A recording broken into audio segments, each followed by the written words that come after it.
तो दोस्तों आज तारीख हो गई है 19 जनवरी 2023 की, साथ ही में दिन है गुरुवार का। वही हिंदी तारीख है कृष्णा द्वादशी और महीना चल रहा है माघ का। तो आइए बिना देर किए फटाफट से जानते हैं आज की ताज़ा खबरें और मुख्य समाचार। दोस्तों आज के मुख्य समाचार में पहली बड़ी खबर आ रही है WFI के अध्यक्ष को लेकर। ताज़ा जानकारी के मुताबिक भारतीय रेसलर विनेश फोगाट और साक्षी मलिक ने बीते बुधवार को रेसलिंग फेडरेशन ऑफ इंडिया के प्रेसिडेंट बृजभूषण शरण सिंह पर यौन उत्पीड़न का आरोप लगाया है। दोस्तों जैसे ही ये आरोप लगाया गया उसी के कुछ समय के बाद खेल मंत्रालय ने कुश्ती के संघ से 72 घंटे के अंदर जवाब मांगा है। साथ ही कहा ऐसा नहीं करने पर कुश्ती संघ के खिलाफ कार्रवाई होगी। जानकारी के मुताबिक इस बारे में पहलवान विनेश फोगाट ने कहा है कि नेशनल कैंप्स में वुमेन रेसलर्स का प्रेसिडेंट बृजभूषण शरण सिंह और कोच यौन उत्पीड़न करते हैं। साथ ही विनेश फोगाट ने ये भी कहा कि नेशनल कैंप्स में पोस्टेड कुछ कोच तो ऐसे हैं जो वुमेन रेसलर्स का सालों से यौन उत्पीड़न करते आ रहे हैं। कई महिला पहलवानों ने इसकी शिकायत भी की है। वहीं दूसरी ओर यौन उत्पीड़न के आरोपों के लगने के बाद WFI के अध्यक्ष यानी कि बृजभूषण का भी जवाब आया है। बृजभूषण शरण सिंह ने कहा है कि विनेश फोगाट के आरोप बेबुनियाद है। उनके पास आरोप का कोई सबूत नहीं है। कोई पीड़ित है तो सबूत के साथ मेरे सामने आए। आरोप सही हुए तो फांसी पे लटक जाऊंगा। वहीं दूसरी ओर इस बारे में महिला आयोग की अध्यक्ष स्वाति मालीवाल धरने पे बैठे खिलाड़ियों से मिली और उन्होंने खेल मंत्रालय और दिल्ली पुलिस को नोटिस दिया है। उन्होंने WFI के अध्यक्ष बृजभूषण शरण सिंह की गिरफ्तारी की मांग करते हुए अपने एक बयान में कहा है कि ये बड़े ही शर्म की बात है कि हमारे देश के लिए मेडल लाने वाली शेरनियां यानी कि पहलवान लड़कियां सड़क पे धरने पे बैठी हुई हैं। साथ ही दोस्तों एक और जानकारी आई है जिसमें ये बताया गया है कि विनेश फोगाट ने कहा टोक्यो ओलंपिक में हार के बाद WFI के अध्यक्ष ने मुझे खोटा सिक्का कहा, मानसिक रूप से भी प्रताड़ित किया। इसकी वजह से मैं हर दिन अपने जीवन को समाप्त करने के बारे में सोचती थी। अगर किसी पहलवान को कुछ होता है तो जिम्मेदारी WFI अध्यक्ष पर होगी। वहीं दोस्तों अगली बड़ी खबर आ रही है एप्पल कंपनी को लेकर। जानकारी के मुताबिक चीन के 14 एप्पल सप्लायर्स को सरकार द्वारा प्रारंभिक मंजूरी दे दी गई है। आपको बता दें कि भारत में स्मार्टफोन की घरेलू मैन्युफैक्चरिंग को तेजी दी जा रही है। आपको बता दें ये जानकारी ब्लूमबर्ग के हवाले से दी गई है कि चाइना के कई ऐसे एप्पल के सप्लायर्स हैं जो कि अपने भारत में आ सकते हैं। तो दोस्तों अगर आने वाले दिनों में चीन के एप्पल्स के ये सप्लायर्स अपने देश में आ जाएंगे तो इसकी वजह से अपने देश के अंदर आईफोन भी अभी के मुकाबले में सस्ता मिल सकता है।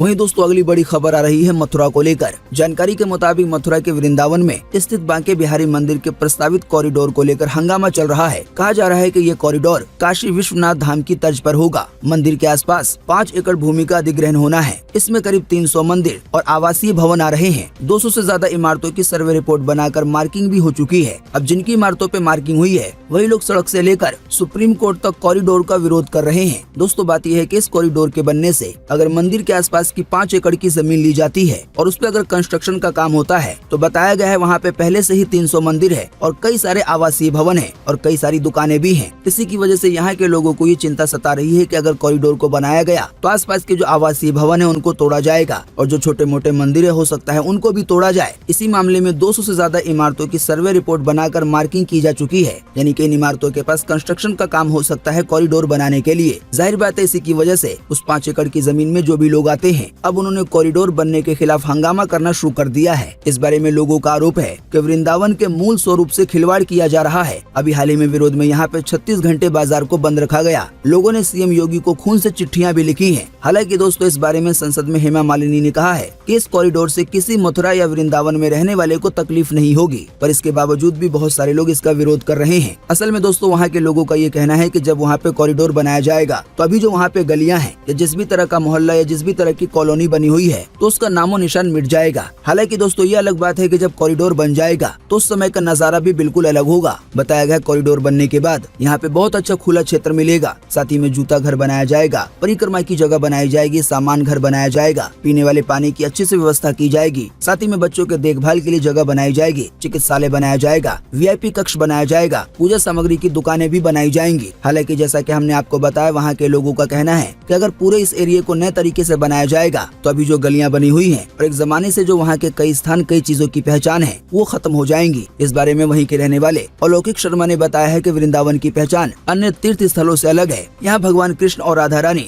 बाल स्वरूप में कुंज गलियों में घूमे हैं। अगर यहाँ कुंज गलियां ही नहीं रहेंगी तो फिर इस नगरी का महत्व ही क्या रहेगा। इसी विरासत को बचाने के लिए कॉरिडोर का विरोध किया जा रहा है। बाकी दोस्तों जैसा कि अभी हमने आपको बताया कि अब ये मामला देश के सबसे बड़े कोर्ट सुप्रीम कोर्ट भी पहुँच गया है। तो आने वाले दिनों में अब ये देखना बड़ा ही महत्वपूर्ण रहेगा कि इस मामले पे कोर्ट की तरफ से किस तरह के आदेश दिए जाते हैं। बाकी दोस्तों आप भी इसी वीडियो के नीचे कमेंट बॉक्स में कमेंट करके बताएं कि आप कॉरिडोर के बनने के हक में हैं या फिर ना बनने के हक में। वहीं दोस्तों अगली बड़ी खबर आ रही है कैंसर को लेकर। जानकारी के मुताबिक आने वाले समय में भारत को कैंसर जैसी घातक बीमारियों की सुनामी झेलनी पड़ सकती है। बढ़ती अर्थव्यवस्था, बढ़ती उम्र की आबादी और बदलती जीवन शैली इसका कारण बनेंगी। अमेरिका के ओहियो स्थित क्लीवलैंड क्लिनिक के हेमेटोलॉजी एंड मेडिकल ऑन्कोलॉजी विभाग के अध्यक्ष अब्राहम ने कहा है कि इसकी रोकथाम और उपचार के लिए कैंसर के टीके, आर्टिफिशियल इंटेलिजेंस और डाटा डिजिटल तकनीक का विस्तार और तरल बायोप्सी को नया रूप देना होगा। दोस्तों आसान शब्दों में कहें तो अपने देश को लेकर ये बड़ा दावा किया गया है कि आने वाले दिनों में अपने देश के अंदर कैंसर जैसी बीमारी की सुनामी आ सकती है, यानी कि बहुत सारे लोगों को कैंसर हो सकता है। बाकी जैसा कि आपने जाना, इस बारे में डॉक्टर अब्राहम ने अपनी तरफ से कई सुझाव दिए हैं कि आने वाले दिनों के लिए हम किस तरह से तैयारी कर सकते हैं या फिर सरकार किस तरह से तैयारी कर सकती है। उनका ऐसा दावा है कि अभी देश के लोगों की जैसी जीवन शैली है और साथ ही में जिस तरह से ज्यादा उम्र वाले लोगों की आबादी बढ़ती जा रही है, तो यही वो कुछ कारण होंगे जिसकी वजह से उनके दावे के मुताबिक अपने देश भारत में कैंसर जैसी घातक बीमारी की सुनामी आ सकती है। वहीं दोस्तों अगली बड़ी खबर आ रही है चीन के एक शक्तिशाली टैंक को लेकर। ताजा जानकारी के मुताबिक चाइना ने अगली पीढ़ी का मुख्य युद्धक टैंक विकसित कर लिया है। बताया गया ये टैंक इतना खतरनाक है कि दुश्मनों के गोलों का इस पर कोई असर नहीं होगा। हाल ही में एक वीडियो सामने आया है जिसमें इस टैंक के एक्टिव प्रोटेक्शन सिस्टम का परीक्षण किया जा रहा है। इस वीडियो में चीन के इस अत्याधुनिक टैंक ने दुश्मन के हमले को अपने ताकतवर रिएक्टिव आर्मर के जरिए विफल कर दिया। साथ ही बताया गया ये टैंक दुश्मनों के रडार को जाम करने और उन्हें इंटरसेप्ट करने की भी तकनीक से लैस है। आसान शब्दों में कहें तो इस खबर के मुताबिक चाइना ने एक अलग ही लेवल का टैंक बनाया है, यानी कि अभी की सेनाएं जिस टैंक को इस्तेमाल करती हैं, ये उसके मुकाबले में बहुत ज्यादा ताकतवर है। इसी की वजह से इस टैंक को अगली पीढ़ी का टैंक भी कहा जा रहा है। दोस्तों अगली खबर के बारे में बताने से पहले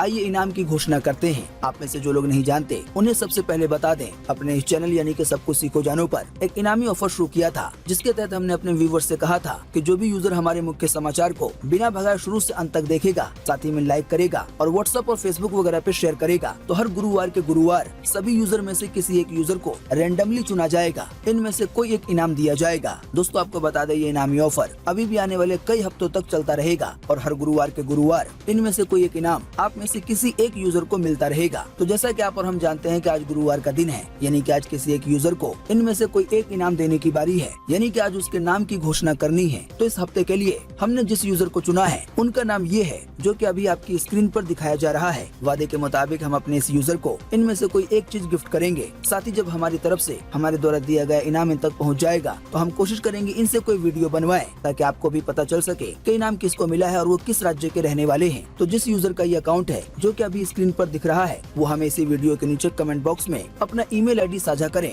फिर हमारी टीम इनाम देने के लिए उनसे संपर्क करेगी। वहीं दोस्तों अगली बड़ी खबर आ रही है स्कूल न जाने वाली लड़कियों को लेकर। बताया गया है भारत में स्कूल नहीं जाने वाली लड़कियों का अनुपात बीते साल 2022 में अब तक की सबसे कम दर 2% पे आ गया है। अभी हाल ही में बीते बुधवार को जारी शिक्षा की वार्षिक स्थिति रिपोर्ट 2022 में ये जानकारी दी गई है। रिपोर्ट में ये भी कहा गया है कि समग्र विराट के बावजूद 3 राज्यों मध्य प्रदेश, उत्तर प्रदेश और छत्तीसगढ़ में 10% से ज्यादा लड़कियां स्कूल नहीं जा रही हैं, जो अभी भी चिंता का विषय है। स्कूल नहीं जाने वाली लड़कियों का कुल अनुपात 2018 में 4.1% था। हालांकि ये बीते साल 2022 में 2% पर आ गया है। वहीं यह आंकड़ा 2006 में 10% था। दोस्तों कुल मिलाकर आसान शब्दों में कहें तो बीते साल 2022 में लड़कियों की पढ़ाई को लेकर देश का एक बड़ा हिस्सा अच्छे रास्ते पर आया है। हालांकि इसके बावजूद भी अभी भी देश के ऐसे 3 राज्य हैं, मध्य प्रदेश, उत्तर प्रदेश और छत्तीसगढ़, जहां पर 10% से ज्यादा लड़कियां स्कूल नहीं जा रही हैं। पर अच्छी बात यह है कि पूरे देश को मिलाकर आम जनता में पढ़ाई को लेकर जागरूकता फैल रही है। जाहिर बात है इसी की वजह से सन 2006 में जो आंकड़ा 10% से ज्यादा था, यानी कि सन 2006 में 10% से ज्यादा लड़कियों को सही से नहीं पढ़ाया जाता था और न ही स्कूल भेजा जाता था। हालांकि अभी 10% की दर 2% पे आ गई है, जो अपने आप में देश के लिए बड़ी ही खुशी की बात है। वहीं दोस्तों अगली बड़ी खबर आ रही है पीएम मोदी को लेकर। जानकारी के मुताबिक प्रधानमंत्री मोदी की महाराष्ट्र यात्रा को लेकर मुंबई पुलिस ने सुरक्षा व्यवस्था के पुख्ता इंतजाम किए हैं। बताया गया है मुंबई पुलिस ने पीएम की सुरक्षा में अपने 4500 कर्मियों को पश्चिमी उपनगरों में तैनात किया है। दोस्तों आपको बता दें मुंबई में करीब 38,800 करोड़ रुपए की परियोजनाओं का उद्घाटन और शिलान्यास करने के लिए प्रधानमंत्री आज मुंबई पहुंचेंगे। बताया गया है पीएम मोदी मुंबई मेट्रो की 2 लाइनों का उद्घाटन करेंगे और मेट्रो की सवारी का आनंद भी उठाएंगे। इसके अलावा भी पीएम मोदी की ओर से कई और परियोजनाओं की शुरुआत की जाएगी। वहीं दोस्तों अगली बड़ी खबर आ रही है विधानसभा चुनाव को लेकर। जानकारी के मुताबिक चुनाव आयोग ने बीते बुधवार को त्रिपुरा, मेघालय और नागालैंड के विधानसभा चुनाव की तारीखों का ऐलान कर दिया है। आप नहीं जानते हैं तो आपको बता दें, त्रिपुरा में विधानसभा की कुल 60 सीटें हैं। यहाँ पे वोटिंग आने वाले 16 फरवरी को होगी और वोटिंग के नतीजे 2 मार्च को आएंगे। साथ ही में मेघालय में भी विधानसभा की कुल 60 सीटें ही हैं और यहाँ पे वोटिंग 27 फरवरी को होगी और इसके भी नतीजे 2 मार्च को ही आएंगे। नागालैंड में भी विधानसभा की 60 सीटें हैं, यहाँ पे भी वोटिंग 27 फरवरी को होगी और नतीजे 2 मार्च को आएंगे। वहीं दोस्तों अगली बड़ी खबर आ रही है राहुल गांधी की भारत जोड़ो यात्रा को लेकर। जानकारी के मुताबिक कांग्रेस की भारत जोड़ो यात्रा आज गुरुवार को जम्मू कश्मीर में प्रवेश कर जाएगी। प्रदेश के प्रवेश द्वार लखनपुर में शाम 5:45 बजे यात्रा का 3000 मशाल के साथ भव्य स्वागत किया जाएगा। नेका के अध्यक्ष डॉक्टर फारूक अब्दुल्ला, पीडीपी प्रमुख महबूबा मुफ्ती समेत इसमें प्रदेश के अन्य दलों के नेता शामिल होंगे। आसान शब्दों में कहें तो जम्मू कश्मीर में प्रवेश करते समय कई सारे नेता राहुल गांधी का स्वागत करेंगे। साथ ही बताया गया पुलिस और सुरक्षा बलों ने इसके लिए पूरी तैयारी कर ली है। वहीं दोस्तों अगली बड़ी खबर आ रही है इंटरनेट के फेक कंटेंट को लेकर। जानकारी के मुताबिक सूचना प्रौद्योगिकी IT नियमों में संशोधन के इसी हफ्ते जारी मसौदा प्रस्तावों के अनुसार केंद्र सरकार फेक चिन्हित किसी भी सूचना को इंटरनेट मीडिया प्लेटफॉर्म पे प्रसारित करने की अनुमति नहीं होगी, यानी कि केंद्र सरकार की तरफ से ही अनुमति नहीं दी जाएगी। बताया गया इस कदम को प्रधानमंत्री मोदी की सरकार द्वारा बड़ी सूचना प्रौद्योगिकी कंपनियों पे लगाम लगाने की कोशिश के तौर पे देखा जा रहा है। दोस्तों कुल मिलाकर आसान शब्दों में कहें तो ऐसा नियम तैयार किया गया है जिसके तहत इस बात की जानकारी दी गई है कि अगर केंद्र सरकार जिस भी खबर को फेक बता देती है तो उसको इंटरनेट की दुनिया पे शेयर नहीं किया जा सकेगा। बताया गया ऐसा सरकार फेक चीजों को रोकने के लिए कर रही है। वहीं दोस्तों अगली बड़ी खबर आ रही है पाकिस्तान की यूनिवर्सिटी को लेकर। जानकारी के मुताबिक पाकिस्तानी सरकार को देश को आर्थिक तंगहाली से उबारने का कोई रास्ता नहीं सूझ रहा है। अब इसी बीच ये खबर आ रही है कि वहाँ की सरकार लोगों के ध्यान को भटकाने की कोशिश में लग गई है। बताया गया अभी हाल ही में पाक के संसद में एक प्रस्ताव को पेश किया गया है जिसके बाद यूनिवर्सिटीज में कुरान को अनुवाद के साथ यानी कि ट्रांसलेशन के साथ पढ़ाया जाएगा। साथ ही बताया गया सभी कोर्स के छात्रों को इसे पढ़ना ही होगा। बताया गया इसका मतलब ये होगा कि देश में गैर मुस्लिम, अल्पसंख्यक हिंदुओं और दूसरे समुदाय के छात्रों को भी कुरान पढ़ना अनिवार्य होगा। हालांकि राहत की बात यह है कि कुरान की पढ़ाई के बाद इसके लिए छात्रों को किसी तरह की कोई परीक्षा नहीं देनी होगी। वहीं दोस्तों पाकिस्तान को लेकर एक और बड़ी खबर आ रही है। जानकारी के मुताबिक शहबाज शरीफ ने पिछले हफ्ते यूनाइटेड अरब अमीरात यानी कि UAE के प्रेसिडेंट शेख मोहम्मद बिन जायद अल नहयान के सामने गुहार लगाई थी कि वो भारत को पाकिस्तान से बातचीत के लिए तैयार करे। पाकिस्तान के ही अपने अखबार द डॉन ने बीते बुधवार को एक रिपोर्ट में ये खुलासा किया है।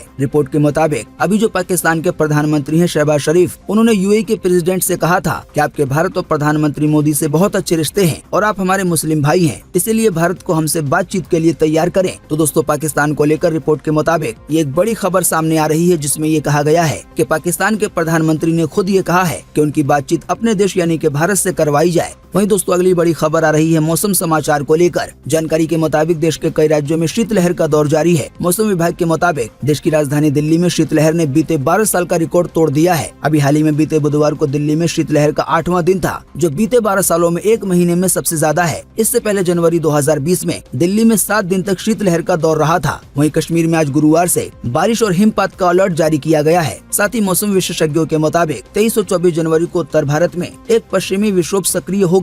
जम्मू कश्मीर, हिमाचल, लद्दाख, उत्तराखंड में बारिश के साथ साथ अच्छी बर्फबारी होगी। बताया गया इसका असर राजस्थान, पंजाब, हरियाणा, दिल्ली, यूपी में भी देखने को मिलेगा। हालांकि साथ ही में राहत की ये बात बताई गई है कि 26 जनवरी से यानी कि राजस्थान, पंजाब, हरियाणा, दिल्ली, यूपी और इसके जो आसपास के राज्य हैं वहाँ पे मौसम साफ होना शुरू हो जाएगा। हालांकि इससे पहले 23 और 24 जनवरी को कश्मीर और इसके आसपास के इलाकों में या फिर लद्दाख या उत्तराखंड के आसपास के इलाकों में बर्फबारी होने की वजह से और बारिश होने की वजह से देश के इस मैदानी इलाकों पर भी असर पड़ेगा, जैसे कि पंजाब, हरियाणा, दिल्ली, यूपी वगैरह पर। असर यही होगा कि पहले के मुकाबले में ठंड ज्यादा लग सकती है। आइए दोस्तों अगली खबर में जानते हैं कि आज 19 जनवरी 2023 को देश भर में कैसा रहेगा मौसम का हाल, यानी कि आज खास 19 जनवरी को। तो मौसम विभाग के अनुसार अगले 24 घंटे के दौरान हरियाणा और राजस्थान के कुछ हिस्सों में भयंकर शीतलहर चल सकती है। इसके अलावा भी दिल्ली, पंजाब, उत्तर प्रदेश और मध्य प्रदेश के भी कुछ हिस्सों में आज शीतलहर चलेगी, यानी कि बहुत ज्यादा ठंडी ठंडी हवाएं। वहीं दोस्तों अगली बड़ी खबर आ रही है खाने को गर्म करके खाने को लेकर। दैनिक भास्कर की तरफ से ये जानकारी साझा की गई है और बताया गया है कि सर्दी, गर्मी या बरसात किसी भी सीजन में पके हुए भोजन को बार बार गर्म करके खाना सेहत को नुकसान पहुंचा सकता है।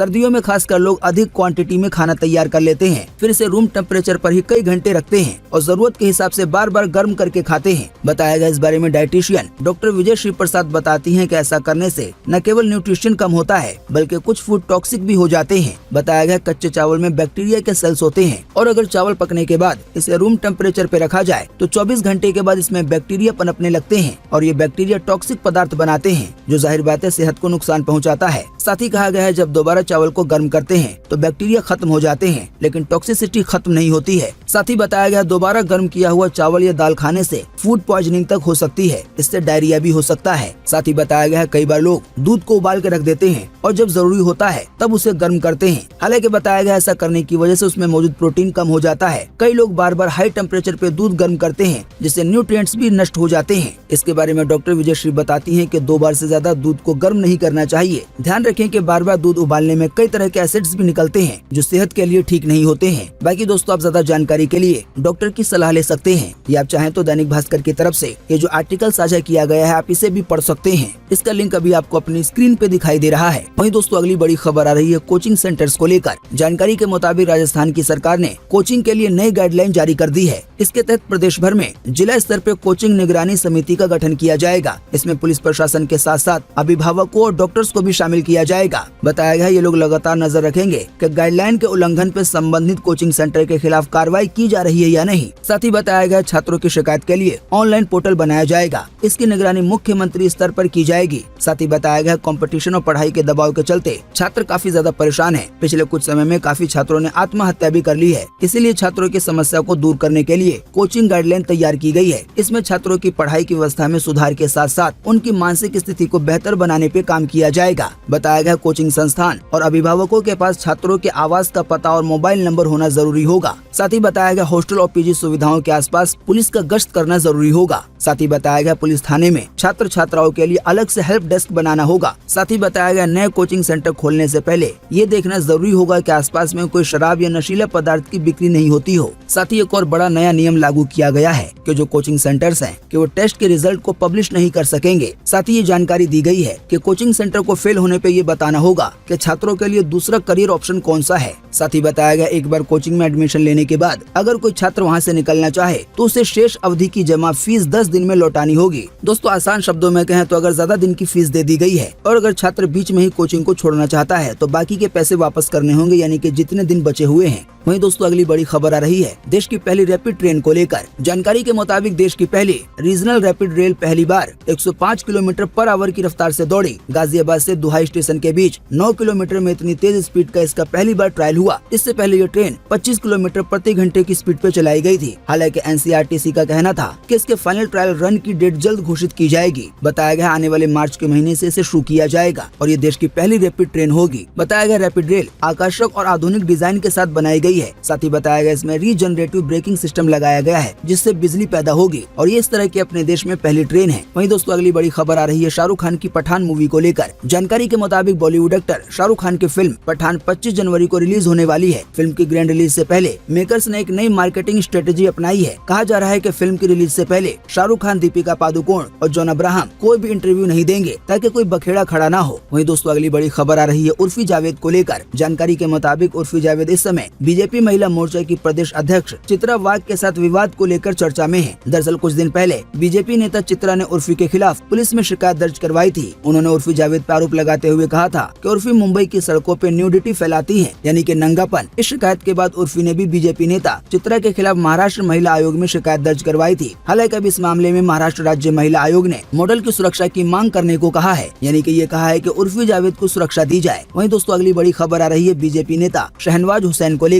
जानकारी के मुताबिक एक महिला ने बीजेपी नेता शहनवाज हुसैन के खिलाफ ये बोला है कि 12 अप्रैल 2018 का दिन था। शहनवाज हुसैन ने मुझे खन्ना मार्केट में मिलने के लिए बुलाया। वहाँ पता चला कि वो छतरपुर में शर्मा फार्म हाउस पर है। मैं वहाँ पहुँची तो उन्होंने मुझे कोल्ड ड्रिंक पिलाई, पकौड़े खिलाए और साथ ही में बार बार मुझसे धर्म बदलने के लिए कहा। तभी अचानक मुझे नशा होने लगा। फिर इसके बाद शहनवाज हुसैन ने मेरा रेप किया। मैं बेहोश हो गई। रात 2:30 बजे मुझे जब होश आया तो मैं इंडिया गेट के पास पड़ी थी। दोस्तों आपको बता दें पूर्व केंद्रीय मंत्री बीजेपी नेता शहनवाज हुसैन पे रेप का आरोप लगाने वाली महिला ये कहते हुए गुस्से में नजर आ रही है और साथ ही में महिला ने कहा है कि उन्हें सुप्रीम कोर्ट से उम्मीद मिली है। दोस्तों आप नहीं जानते हैं तो आपको बता दें सुप्रीम कोर्ट शहनवाज हुसैन के खिलाफ इस रेप के मामले में केस चलाने देने को तैयार हो गई है। सुप्रीम कोर्ट ने शहनवाज हुसैन से कहा था कि अगर आप सही होंगे तो बच जाएंगे। वहीं दोस्तों अगली बड़ी खबर आ रही है टीम इंडिया को लेकर। जानकारी के मुताबिक शुभमन गिल की डबल सेंचुरी के दम पर टीम इंडिया ने 3 मैचों की वनडे सीरीज के पहले मुकाबले में न्यूजीलैंड को 12 रनों से हरा दिया है। न्यूजीलैंड की ओर से माइकल ब्रेसवेल ने 18 गेंद पे 140 रन की ताबड़तोड़ पारी खेली, लेकिन वो अपनी टीम को जीत नहीं दिला सके। इस जीत से मेजबान टीम सीरीज में 1-0 से आगे हो गई है, यानी कि अपना भारत। उम्मीद करते हैं इससे आपको काफी कुछ जानकारी मिली होगी।